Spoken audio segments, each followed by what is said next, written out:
आज अपन साइकेट्रिक के इस वीडियो में बात करेंगे बच्चों के रिगार्डिंग जो मेंटल डिसऑर्डर्स होते हैं उनके बिहाफ पे। कई बार देखा गया कि छोटे बच्चों में यानी कंजेनाइटल प्रॉब्लम होने की वजह से या मदर के वूम्ब में रहने के दौरान उनके साथ कुछ ऐसी एक्टिविटीज़ हो जाती है या ऐसी कुछ चीज़ें होने की वजह से क्या है, उनके क्रोमोसोमल पे इफेक्ट पड़ता है, उनके डेवलपमेंटल फैक्टर पे फर्क पड़ता है। और जब डिलीवरी हो जाती है, डिलीवरी के दौरान और उसके बाद में क्या क्या चेंजेस होते हैं, अपन उसके रिगार्डिंग बात करेंगे। तो आज अपन शुरू करने चल रहे हैं चाइल्डहुड साइकेट्रिक डिसऑर्डर, यानी बच्चों में पनपने वाले वो डिसऑर्डर जिसकी वजह से बच्चों को जिंदगी जीना मुश्किल हो जाता है, साथ ही साथ उसकी फैमिली और उसके पेरेंट्स का भी दुर्बल हो जाता है, क्योंकि पूरे तरीके से वो उनके ऊपर डिपेंड रहते हैं। तो अपन शुरू करते हैं चाइल्डहुड डिसऑर्डर के बारे में। तो चाइल्डहुड साइकेट्री का जो सबसे पहले शुरुआत की थी वो की थी सिगमंड फ्रूड ने। सिगमंड फ्रूड जिन्होंने बहुत सारी थ्योरीज भी दी है, उन्होंने किसमें ये ऑब्जर्व किया, एक 5 साल के बच्चे में जब उस फोबिया मिला तब उनके दिमाग में आया कि ये साइकेट्रिक बड़ों में ना रह करके बच्चों के अंदर भी होती है। तो उसको क्या बोला उन्होंने कि हाँ, ये चाइल्ड साइकेट्री है जो एक 5 साल के बच्चे के अंदर उनको देखने को मिली। और वो बच्चा किससे सफर कर रहा था, फोबिया, दैट इज द डर या एंजाइटी। 1935 में सबसे पहले चाइल्ड साइकेट्री के ऊपर बुक लिखी गई थी और वो किसके द्वारा लिखी थी, लियो केनर जो थे इसके राइटर, उनके द्वारा लिखी, जो साइंटिस्ट थे, और वो सबसे पहले इंग्लिश की यही पब्लिश्ड बुक है।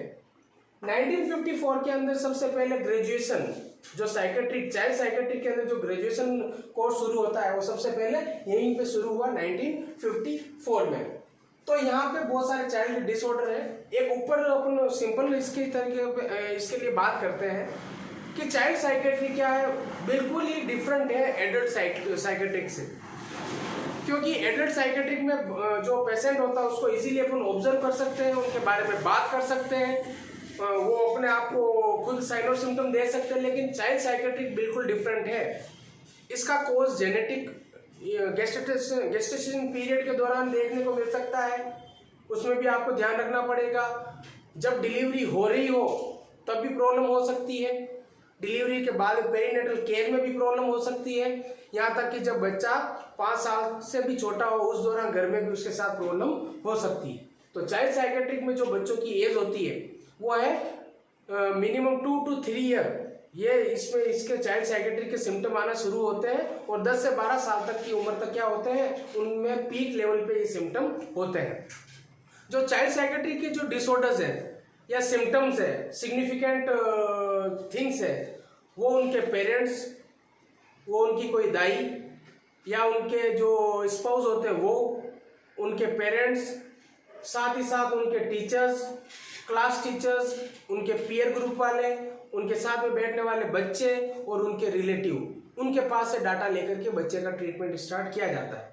तो चाइल्ड साइकेट्रिक में ये सारी चीजें होती है और इन सारी चीजों पे अपन फोकस करेंगे। तो अपन शुरू करते हैं इसके इंसिडेंस के रिगार्डिंग, या फिर ये बात करते हैं इंसिडेंस में। सबसे पहले पूरी वर्ल्ड की जो पॉपुलेशन है, पूरे वर्ल्ड की जो पॉपुलेशन है उसका 3% यानी 21 करोड़, यानी कुल मिला के अपन बोल सकते हैं इसको 2.1 मिलियन जो पीपल है वो किससे सफर कर रहे हैं, चाइल्ड साइकेट्रिक से। टोटल इन इंडिया हर एक 1000 में से 5 बच्चे ऐसे होते हैं जो क्या करते हैं, चाइल्ड साइकेट्रिक या डिसऑर्डर से सफर कर रहे होते हैं। और ये ज्यादातर कॉमन पाया जाता है लड़कों के अंदर। जो चाइल्ड साइकेट्रिक है ज्यादातर बच्चों यानी बॉयज के अंदर पाया जाता है रेदर देन दी गर्ल्स, क्योंकि गर्ल्स के अंदर ये कम होता है। और कॉमन एज मैंने पहले बताया 2 to 3 ईयर और पीक होता है 10 to 12 ईयर।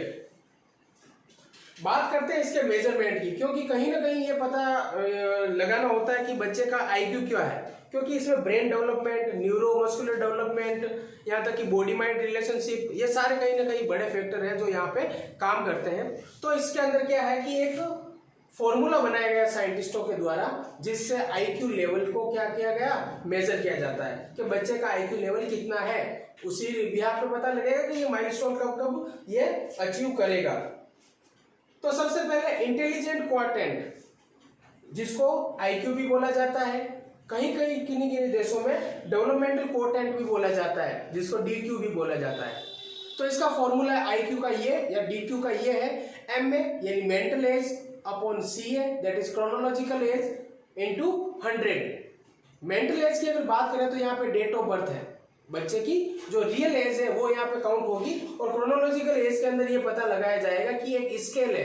कुछ साइंटिस्टों ने कुछ स्केल्स दे रखी है, उस स्केल्स के द्वारा जैसे कि अपन देखते हैं कौन से इसकी ग्लासगो स्केल, जिसमें अपन उनसे कुछ चीजें ऑब्जर्व करके उनको मार्किंग दी जाती है, तो वैसे के वैसे क्या है क्रोनोलॉजिकल एज के हिसाब से क्या उसको एक स्केल दे रखी है, और स्केल के नंबरिंग करके उनको डिवाइड करके जो उनका नंबर आएगा उसको अपन क्या करेंगे उसके टाइप के हिसाब से, ये रहे उसके टाइप, उसके टाइप से हिसाब से अपन उस बच्चे को उस तरीके का आईक्यू देंगे। तो अब बात करते हैं टाइप की। तो टाइप क्या है, ये एक माइल्ड, क्योंकि कोई साइंटिस्ट ये भी बोलता है कि माइल्ड के ऊपर भी प्रोफाउंड है, क्योंकि नॉर्मल अपन आईक्यू बोलते हैं 70, फिर इसके ऊपर सारे नॉर्मल होते हैं, लेकिन इसके ऊपर एक बॉर्डर लाइन भी होता है जो 70 और 80 के आसपास होता है, लेकिन मेजर यही है। तो माइल्ड, सबसे पहले जिनका आईक्यू लेवल 50 to 70 है that is the mild MR, यानी मेंटल रिटार्ड वो कितने हैं, माइल्ड है, ज्यादा पता नहीं चलेगा, अपन आगे इसके बारे में पढ़ेंगे। मॉडरेट 35 to 50, सीवियर 20 to 35, और प्रोफाउंड जो बिल्कुल ही डिसेबल है, यानी बहुत मुश्किल से वो जिंदा रह पाएंगे, वो जो दूसरों पर निर्भर रहते हैं, उनका आईक्यू लेवल बिलो 20 होगा। तो ये सारी चीजें हैं। यहीं पे आपको ये भी पता होना चाहिए कि जो मेंटल रिटार्ड है उसके अंदर क्या देखा जाता है। अपन बात कर सकते हैं डेफिनेशन की। तो मेंटल रिटार्ड का मतलब ये है कि ऐसे बच्चे या ऐसे सिम्टम जो क्या है नॉर्मल बच्चों के अंदर होते हैं, लेकिन उससे भी सब एवरेज यानी एवरेज से भी कम वाले ऐसे सिम्टम कौन कौन से, जैसे general intellectual, concrete impairment, concrete का मतलब अपन हिंदी में बात करें तो मूर्त यानी निर्जीव, यानी जिसको अपन चेंज नहीं कर सकते, that is the concurrent impairment, जिसमें अपन कोई चेंजेस नहीं ला सकते, बस उसमें अपन मॉडिफिकेशन लेकर के उसको ट्रीट करेंगे। कंक्रीट इंपेयरमेंट होना, एडेप्टिव बिहेवियर का क्या हो जाना, डिसेबल होना ड्यूरिंग डेवलपमेंटल पीरियड, यानी जब बच्चा डेवलप हो रहा होता है तब उसके अंदर क्या होती है, इन सारी चीजों में क्या है, डिसेबिलिटी आ जाती है। This is the definition of mental retardation. अब अपन बात करेंगे इसके टाइप्स की, अकॉर्डिंग टू अपन इसके टाइप्स देखेंगे। Thank you. अब अपन इसके टाइप के बारे में बात करेंगे। पहला टाइप है यहाँ पे माइल्ड, क्योंकि अपन ने देखा था माइल्ड, मॉडरेट, सीवियर और प्रोफाउंड। तो सबसे पहले बात करते हैं कि माइल्ड वाले जो जिनका आईक्यू 50 to 70 होगा, उनके अंदर क्या क्या कैरेक्टरिस्टिक्स होंगे, कौन कौन से इटियोलॉजिकल फैक्टर्स है, तो उनके बारे में बात करते हैं। तो माइल्ड वाले जो पेशेंट होते हैं, ये पेशेंट जो टोटल एमआर यानी मेंटल रिटार्ड जो पर्सन्स होते हैं उनका कितना प्रतिशत है, यानी अगर 100% अगर पूरे टोटल एमआर जितने भी पूरे वर्ल्ड में है उसके 85 to 90% तो ये माइल्ड वाले ही होते हैं। कौन से, ये माइल्ड वाले। इनकी इटियोलॉजिकल देखें तो किस वजह से ये होता है, एक तो एनवायरमेंटल इन्फ्लुएंसेस यानी जो उसके आसपास का वातावरण है उसकी वजह से भी क्या होते हैं, ये एमआर माइल्ड एमआर हो सकता है। साइकोसोशल डेप्रिवेशन, साइकोसोशल डेप्रिवेशन का मतलब यही है कि वो अपने आप को कहीं एडजस्ट नहीं कर पाते, सोसाइटी उनके साथ सुटेबल नहीं है, वो रीजन है। रेस्ट्रिक्टिव चाइल्ड रेयरिंग प्रैक्टिसेस यानी बार बार बच्चों को कुछ भी काम करने से इंडिपेंडेंटली रोकना, तो वो भी क्या करते हैं, माइल्ड के मेंटल रिटार्डेशन होने के चांसेस बढ़ाते हैं। माल न्यूट्रिशन, बॉडी में न्यूट्रिशन की कमी होगी तो कहीं ना कहीं वो इसको भी कॉज करेगा। और decrease socio economic status people, ऐसे लोग जिनका क्या सोशियो इकोनॉमिक स्टेटस बहुत ज्यादा डाउन है, यानी झुग्गी झोपड़ियों वाले, भिखारी, उनके जो उनका सर्कमस्टांसेस या जो ऐसी कुछ कंडीशंस है उनमें मेंटल रिटार्डेड होने के चांसेस ज्यादा है। क्लिनिकल मैनिफेस्टेशन देखते हैं, ऐसे जो बच्चे होंगे उनके लक्षण कैसे होंगे। पहला लक्षण है उनकी स्किल होगी वो डेफिसिट होगी, यानी उनको कुछ काम सिखाएंगे और सही तरीके से सीखने में बहुत ज्यादा प्रॉब्लम आएगी, सही तरीके से सीख नहीं पाएंगे। तो इनमें प्रॉब्लम इन रीडिंग और राइटिंग भी देखी गई है, उनको लिखने में और पढ़ने में प्रॉब्लम आएगी। Difficulty in school academic work, जब इन बच्चों को स्कूल में डाला जाएगा तब ये बच्चा हालांकि 6 to 8 क्लास तक ही पढ़ पाएंगे, इससे ज्यादा वो नहीं पढ़ पाते, लेकिन जब भी इनको काम देंगे होमवर्क में कुछ न कुछ कमियां होगी, बहुत सारी गलतियां होगी, टीचर हमेशा इनको डांटते रहेंगे। ये सर्कमस्टांसेस है क्लास के अंदर, स्कूल के अंदर जो इनके ऊपर प्रेशराइज होगा। नॉर्मल एक्टिविटी जैसे कि उनकी walking, talking, toilet training, language ability, domestic skill, behaviour, social और इमोशनल एडजस्टमेंट, ये बिल्कुल ही नॉर्मल होगा, इसमें कोई वेरिएशन नहीं आएगा। और उनकी जो मोटर स्किल है वो बहुत अच्छी होगी देन द वर्बल स्किल, यानी ये कथनी और करनी में, तो ये पहले करनी में विश्वास करेंगे, बोलेंगे कम और करेंगे ज्यादा अपना जो भी काम दे रखा है इनको। इमोशनली अगर बात करें तो ऐसे लोग स्टेबल होते हैं, ओवर एक्टिव होते हैं, बस जो भी काम दिया वो कर लिया और आके बैठ गए। टेम्पर टेंट्रम बहुत कॉमन होता है, यानी गुस्सा बहुत जल्दी हो जाते हैं। और अंडर कॉमन टर्म्स, कोई भी बात अगर इनको सिंपल या साफ साफ शब्दों में समझाई जाए तो ये उसको इजीली समझ जाएंगे। अगर बात को घुमा फिरा के कहेंगे या पहेलियां बुझाएंगे तो इनको कुछ भी समझ नहीं आएगा, सब इनके ऊपर से बाउंस जाएगा। ट्रेंड इन स्पेसिफिक या स्पेसिफाइड स्कूल, यानी कोई स्पेशल स्कूल है वहां पे इनको ट्रेंड इजीली किया जा सकता है ताकि ये अपना जीवन यापन इजीली कर सके। और ये बहुत जैसे कि ये लोगों के बीच में रहेंगे तो बहुत इजीली, किसी को पता नहीं चलेगा ये माइल्ड एमआर वाले हैं और लोगों के साथ क्या इजीली काम कर सकेंगे नॉर्मल सराउंडिंग के अंदर। पुअर एबिलिटी इनमें, ईगो इनका पुअर होगा और एब्स्ट्रैक्ट या सेंट्रिक थिंकिंग, हमेशा खुद के बारे में सोचेंगे, आसपास वालों के बारे में बिल्कुल नहीं। और they lead independent life in normal surrounding, यानी इनके आसपास का माहौल जब तक नॉर्मल है तब तक ये आराम से जिंदगी जिएंगे। अगर कुछ भी पैनिक हुआ, जैसे भूकंप आ सकता है, बाढ़ आ सकती है या हमला हो सकता है या युद्ध हो सकता है, वहां पे ये खुद को अनकंफर्टेबल महसूस करेंगे और ये बहुत ज्यादा हेजिटेट हो जाएंगे। तो ये सारी चीजें नॉर्मल सराउंडिंग के अंदर ये क्या करेंगे, इंडिपेंडेंटली लीड कर सकते हैं। अब बात करते हैं माइल्ड के बाद में मॉडरेट की, जो इसकी सेकंड फॉर्म है। मॉडरेट के जो पेशेंट है वो टोटल 10%, यानी 85 to 90 तो ये आ गए, फिर उसके बाद में जो 10% है वो मॉडरेट वाले होते हैं। तो मॉडरेट वाले होंगे पूरे टोटल एमआर के अंदर। ऐसे जो बच्चे होते हैं वो ट्रेनेबल और सेल्फ हेल्प स्किल वो इजीली सीख सकते हैं और can speak and support self, ऐसे बच्चे बोल सकते हैं, इजीली बोलेंगे और अपने आप को सपोर्ट करेंगे, दूसरों के बारे में इतना ध्यान नहीं देंगे, लेकिन इनसे कम इनका आईक्यू होगा। They can perform semi skill और अनस्किल वर्क, ज्यादा इनको अगर स्किल वाला वर्क देंगे, यानी सिर्फ आप प्रोफेशनल वर्क अगर इनको दोगे तो ये नहीं कर पाएंगे। ये सेमी स्किल, जिसमें थोड़ा बहुत काम इसका हो और थोड़ा खुद कर सके वैसा, या जिसमें कुछ भी स्किल की जरूरत ना हो, वो ये वाला काम कर सकते हैं, वो भी अंडर सुपरविजन। इनके ऊपर ध्यान रखना पड़ेगा, निगाह रखनी पड़ेगी, एक सुपरवाइजर रखना पड़ेगा, या फिर इनको कुछ काम देंगे साथ में एक जने को रखना पड़ेगा। They can learn few basic skill, इनको अगर कुछ सिखाना हो तो उनको एक फ्यू बेसिक स्किल सिखा दे जिससे अपना जीवन यापन इजीली कर सके। Study up to second class, ऐसे जो बच्चे होते हैं वो सिर्फ सेकंड क्लास तक पढ़ते हैं, इससे ज्यादा वो ऊपर पढ़ नहीं पाते और फिर कहीं ना कहीं किसी न किसी काम में लग जाते हैं। Partially unaware of depend for the care on other, ऐसे लोग जो होते हैं वो पार्शियली यानी हल्के फुल्के, उनको वो दूसरों के ऊपर डिपेंड होता है कि इतना काम मैं कर लूँ, बाद में इनको दे दो, तुम बस इतना काम करो फिर हम देख लेंगे, ऐसी वाली जो चीजें होती है वो इनके साथ देखने को मिलती है।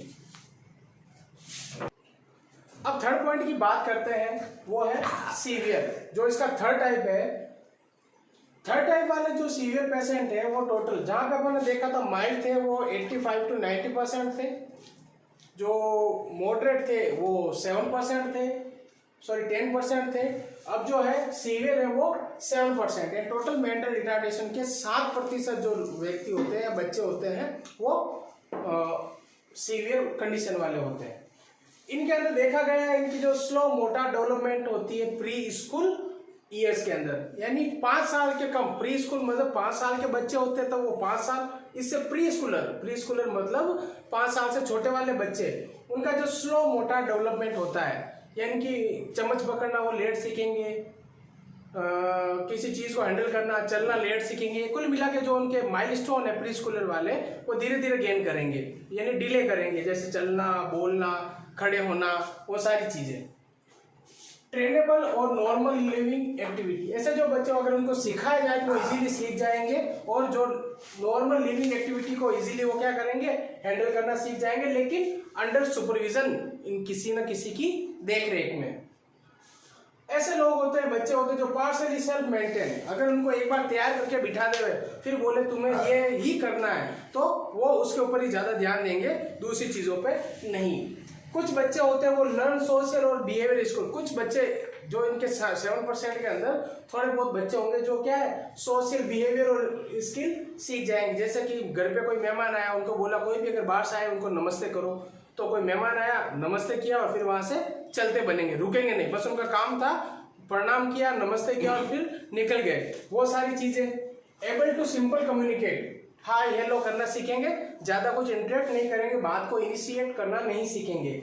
एंगेज इन लिमिटेड एक्टिविटी, जैसे कोई मेहमान आया पानी पिला दिया, चाय नाश्ते का पूछ लिया, वो सारी चीजें। Delayed speech and communication skill, ऐसे लोग बोलना बहुत मुश्किल से सीखते हैं या लेट सीखते हैं, आमतौर पे जो सीखते हैं वैसे नहीं, और कम्युनिकेशन स्किल इनकी बहुत खराब होती है।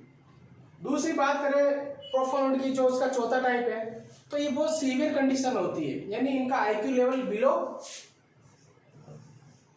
20, यानी ऐसे बच्चे क्रोमोसोमल डिफेक्ट यानी बहुत ज्यादा सीवियर सिंड्रोमिक होते हैं, उनका साइकोमोटर एक्टिविटी डेवलप ही नहीं होती, वो चलेंगे तो रोबोट की तरह चलेंगे, वैसे चलना सीखेंगे ही नहीं, वो सारी चीजें होती हैं। तो नर्वस सिस्टम इनका बिल्कुल डैमेज होता है, यानी बॉडी माइंड रिलेशनशिप बिल्कुल खराब। अगर कभी बैठना ही पूरे दिन बैठे रहेंगे, एक जगह बैठे रहेंगे, ना खाना पीना रोना वोना कुछ नहीं इनका, और कोई इनके सामने बात करेगा तो रिप्लाई नहीं देंगे, यहाँ तक कि जो आई ब्लिंकिंग है वो भी मुश्किल से करेंगे। सम कंडीशंस, जैसे कि ऐसे बच्चे पैदा ही होते हैं ब्लाइंड, अंधे, डेफ, बहरे या गूंगे भी हो सकते हैं, और उनके अंदर सीजर्स, अपन अगर बोले बेसिक लैंग्वेज में ताने आना या मिर्गी वाले होंगे, ये कॉमन देखा गया है। डिलेड माइलस्टोन, ये सबसे ज्यादा डिले माइलस्टोन है, बैठे रहेंगे, कुछ खाएंगे पिएंगे नहीं, अगर लोग इनको खिलाएंगे या इनके पेरेंट्स या केयर टेकर या दाई माँ, तभी ये खाएंगे, और इनके टाइम शेड्यूल के हिसाब से। ये अगर इनको पूरे दिन ना खिलाया जाए तो भी ये कुछ नहीं, ना रोएंगे ना कुछ, इनको जबरदस्ती है, टाइम हो गया अब खिला दो, टाइम हो गया अब पिला दो, तो हमेशा किसी न किसी के ऊपर टोटली डिपेंड रहेंगे। मोटा इनका हमेशा इंपेयरमेंट रहेगा, टोटली डिपेंड रहेंगे दूसरों के ऊपर, और कांट डू एनीथिंग डिपेंडेंटली, ऐसे बच्चे खुद कुछ नहीं कर सकते, दूसरे ही उनकी हेल्प करेंगे। और बहुत सारी प्रॉब्लम, क्योंकि जेनेटिक प्रॉब्लम इनमें बहुत ज्यादा होगी, तो वेरियस प्रॉब्लम और कॉम्प्लिकेशन की वजह से क्या हो जाएंगे, इनकी मृत्यु जल्दी हो जाएगी। अब अपन आगे देखेंगे इसके साइन और सिम्टम। अब अपन देखेंगे इसके एटियोलॉजिकल फैक्टर्स के बारे में। तो एटियोलॉजिकल फैक्टर के बारे में अपन बात करेंगे, तो सबसे पहले इसका मेन जो कोज है वो ये है जेनेटिक या क्रोमोसोमल, यानी जेनेटिक डिसऑर्डर या जेनेटिक सिम्टम्स के बारे में देखेंगे कि क्रोमोसोमल के अंदर अगर कोई इफेक्ट होता है, ये अपन को पता है कि जब भी क्रोमोसोम्स के अंदर कोई इफेक्ट होगा या कुछ ना कुछ डिफेक्ट होगा, तो उसकी वजह से जो भी बच्चा बनेगा पूरा, वो क्या होगा, सिंड्रोमिक होगा। तो उसके पीछे के रीजन क्या क्या है, कौन कौन सा syndrome, down syndrome, XY chromosomal उन सब का बढ़ जाना, fragile trisomy syndrome, illness syndrome, cat cry syndrome. Cat cry syndrome का मतलब बच्चा की जब वो रोता है तो वैसे आता है कि बिल्ली की तरह रो रहा है, और प्रेटर विल सिंड्रोम, ये सारे सिंड्रोम तो हो गए क्रोमोसोमल। अब बात करते हैं मेटाबॉलिक, जब जेनेटिक में कोई प्रॉब्लम होती है जेनेटिक कोडिंग के अंदर, तो मेटाबॉलिक डिसऑर्डर्स होते हैं, तो उसकी वजह से भी होता है, जिसमें फिनाइलकीटोन्यूरिया, विल्सन डिजीज और गैलेक्टोमा, ये सारे गैलेक्टोमिया, ये सारे इसके हैं। अब क्रेनियल मालफॉर्मेशन, जब क्रेनियम पूरी तरीके से डेवलप नहीं होता, बच्चे का सिर पूरी तरीके से डेवलप नहीं होता, जैसे कि हाइड्रोसेफेली और माइक्रोसेफेली।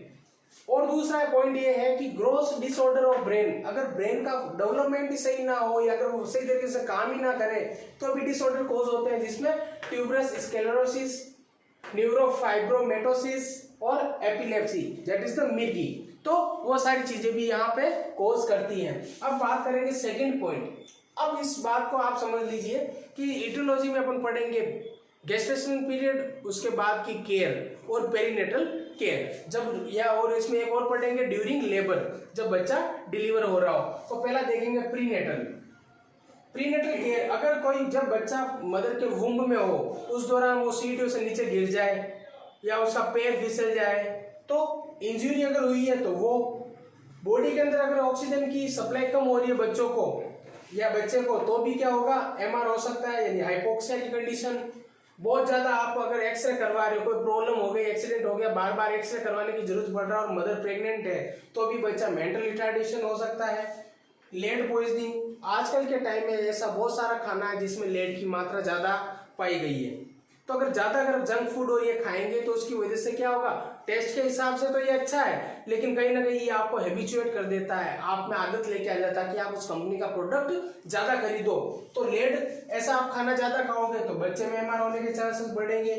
अगर मदर का प्लेसेंटा अगर सही तरीके से काम नहीं कर रहा है तो भी ये होने के चांसेस है। और एंडोक्राइनियल डिसफंक्शन, इसके अंदर ये होगा हाइपर, यानी उसके जो एंडोक्राइन जो सही तरीके से हार्मोन या जो सिक्रेशन नहीं हो रहा उसके अंदर हाइपर और हाइपोथायरॉइडिज्म हो सकता है, उसकी वजह से भी होगा।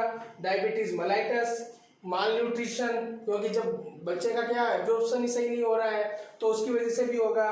हाइपरटेंशन अगर मदर को है, RH इनकम्पैटिबिलिटी जिससे बच्चे की डेथ हो सकती है, क्रोमोसोमल डिफेक्ट आ सकता है। अगर ड्यूरिंग पेरीनेटल मदर क्या जब मदर प्रेग्नेंट हो उस दौरान वो स्मोकिंग कुछ पिए, एल्कोहल शराब पिए, कोई पेय पदार्थ और दूसरे अगर इसमें चरस मैरिजुआना कोई भी ड्रग का अब्यूज करे तो भी बच्चा MR हो सकता है। अब देखेंगे during labour.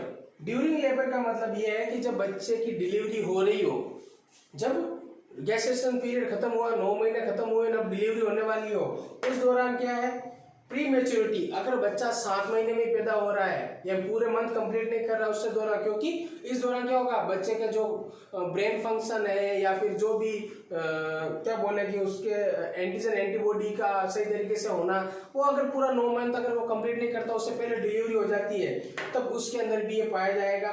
Low birth weight, अगर बच्चे का वजन अगर नॉर्मल से भी कम पैदा हुआ जैसे 1200 ग्राम, 1500 ग्राम, 900 ग्राम, तब ये प्रॉब्लम होगी। इसलिए आपने देखा होगा कि पूछा जाता है कि बच्चे का वजन कितना है, इसके पीछे का रीजन ये है।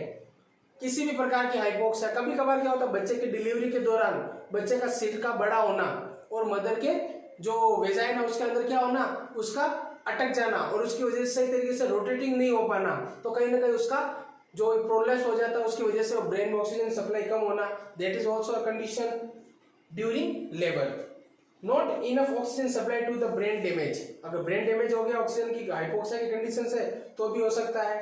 कभी कभार क्या होता है कि बच्चे को खींच के बाहर निकालना पड़ता है, 3 इडियट मूवी में देखा ना, वैक्यूम बना के बच्चे को बाहर निकाला, तो इंस्ट्रूमेंटल डिलीवरी की, पकड़ के बच्चे को खींचा, तो खींचा कभी कभार ज्यादा प्रेशर लग गया क्रेनियम पे, तो बच्चे की वैसे भी क्रेनियम आपस में जुड़ी हुई नहीं रहती, तो ज्यादा प्रेशर हुआ, ब्रेन के ऊपर फर्क पड़ा और वो, क्योंकि अपन ने देखा कि एक बार अगर न्यूरॉन, क्योंकि नॉर्मल सेल तो एपिथेलियल और सारी सेल्स है वो वापस रीजनरेट हो जाती है, लेकिन अगर एक बार न्यूरॉन अगर क्या हो गया डैमेज हो गया तो वापस कभी रिपेयर नहीं होगा लाइफ टाइम।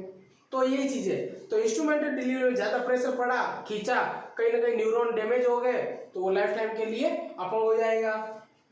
बच्चा की डिलीवरी के दौरान कभी कभार नर्स के हाथ से वो गिर जाता है या फिर मदर बाथरूम के लिए टॉयलेट के लिए जाती है, उस दौरान क्या कभी कभार डिलीवरी हो जाए तो बच्चा अंदर ही गिर जाता है, नर्स ने पकड़ा और बाल्टी में गिर गया तो कहीं ना कहीं तो चोट लगेगी सिर पे, तो हेड इंजरी अगर हो गई तो भी ये प्रॉब्लम कॉज करेगा। अगर कॉर्ड प्रोलेप्स हो गई तो भी प्रॉब्लम कॉज होगा और ग्रोथ रिटार्डेशन होगा, ये सारी चीजें इसमें है। अब देखते हैं पेरीनेटल, इस फर्क को समझिए कि what is the prenatal and perinatal. तो प्रीनेटल पूरे गेस्टेशन पीरियड का क्या है पार्ट है, जब बच्चा क्या वूम के अंदर होता है, प्री, पोस्ट और इंट्रा। अब इन तीनों को जब अपन काउंट करेंगे तो दैट इज द पेरीनेटल, समझ रहे हो ना, मतलब प्री, यहां पे देखो यानी बच्चे का क्या है कि prenatal, intra plus post, ये तीनों मिलके क्या बनाता है पेरीनेटल। तो ये सारी चीजें हैं, तो ये इस हिसाब से समझिए। तो अब अपन समझेंगे पेरीनेटल।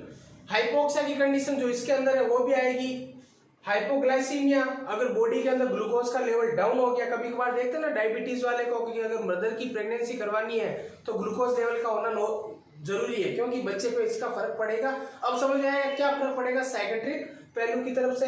हाइपरबिलिरुबिनिया, मेनिंजाइटिस मतलब outer covering of the brain, उसमें इन्फेक्शन का होना, ट्रॉमा, कोई हादसा, डिहाइड्रेशन, शरीर में पानी और इलेक्ट्रोलाइट इम्बैलेंस होना है, उसकी कमी होना, एनसेफेलाइटिस, इन्फ्लामेशन होना, पॉइजनिंग, किसी प्रकार का जहर खा लेना, ड्राइंग, बच्चे का गिर जाना, दूसरी कंडीशन, और मिजल्स या वायरल उसका इन्फेक्शन हो जाना, ये सारी चीजें यहाँ पे कॉज करती है। अब अपन देखेंगे अदर के अंदर, यानी जो इनके अंदर काउंट नहीं हुआ वो इसके अंदर आएगा। तो अदर के अंदर देखेंगे कि जब बच्चे की डिलीवरी हो गई, लेकिन बच्चा क्या पैदा होने के बाद में बहुत ज़्यादा, यानी बहुत दिनों तक या बहुत सालों या महीनों तक वो क्या है, मदर से क्या हुआ, पेरेंट्स से डेप्रीवेट हो गया, दूर रहा, तो भी ये होगा। ऑटिज्म, अगर बच्चे में दूसरा कोई क्रोमोसोमल डिफेक्ट आ गया तो उसकी वजह से भी मेंटल रिटार्ड हो सकता है, जिसमें रेट सिंड्रोम भी है, बच्चा ऐसे चूहे की तरह, तो वही सारी चीजें इसके अंदर है। चाइल्डहुड सिजोफ्रेनिया, ये भी अगर इसके अंदर है तो कहीं ना कहीं वो एमआर कोज करेगा। कल्चर डेप्रिवेशन, आपको बता दिया पिछले वीडियो में कि कल्चर डेप्रिवेशन क्या है, लो सोशियो इकोनॉमिक स्टेटस वालों में ये ज्यादा देखने को मिलता है, जैसे झुग्गी झोपड़ियाँ, भिखारी, वो सारी चीजें, या फिर कोई जहाँ कहीं पे वो आपदा प्रबंधन में ऐसे छोटे छोटे कैंपों में रह रहे उनके अंदर, क्योंकि उनको पूरा न्यूट्रिशन नहीं मिलता, सारी उनके पास केयर नहीं है, वो खुद हाइजीनिक मेथड यूज में नहीं ले रहे वो रीजन। और इनएडिक्वेट केयरलेस, इनएडिक्वेट केयरलेस मतलब सही तरीके से बच्चे का केयर नहीं किया, उसकी वजह से भी ये हो सकता है। एंड चाइल्ड फिजिकल, सेक्सुअल और इमोशनली एब्यूज होना, यानी या तो उसको मारना, पीटना, प्रताड़ित करना। कभी कभार देखा गया है कि बच्चा अगर एमआर है, डॉक्टर ने बता दिया कि इसकी ये प्रॉब्लम रहेगी, तो पेरेंट्स समझ नहीं पाते, वो नहीं समझ पाते कि इसका केयर कैसे करेंगे, बहुत महंगा, तो वो उसके साथ टॉर्चर करना शुरू कर देते हैं, उसको मारना पीटना कम उम्र के अंदर। ऐसे बहुत सारी चीज़ें यार सुनने को मिलती है, देखने को मिलती है। आजकल बच्चों के साथ सेक्सुअल या उनका रेप होना, एब्यूज होना भी बहुत सामने आता है। और इमोशनली उनको बार बार टोर्चर, तू पागल है, तेरे में अकल नहीं है, वो सारी चीज़ें इसके अंदर मानी जाती है। तो इमोशनली अब्यूज, ये सारी चीजें इसके अंदर काउंट होती है। तो यहाँ पे क्या हो गया, अब अपन ने पढ़ लिया पूरे एटियोलॉजिकल फैक्टर्स। तो अब अपन देखेंगे नेक्स्ट वीडियो के अंदर इसके ट्रीटमेंट और अदर चीजें। Thank you.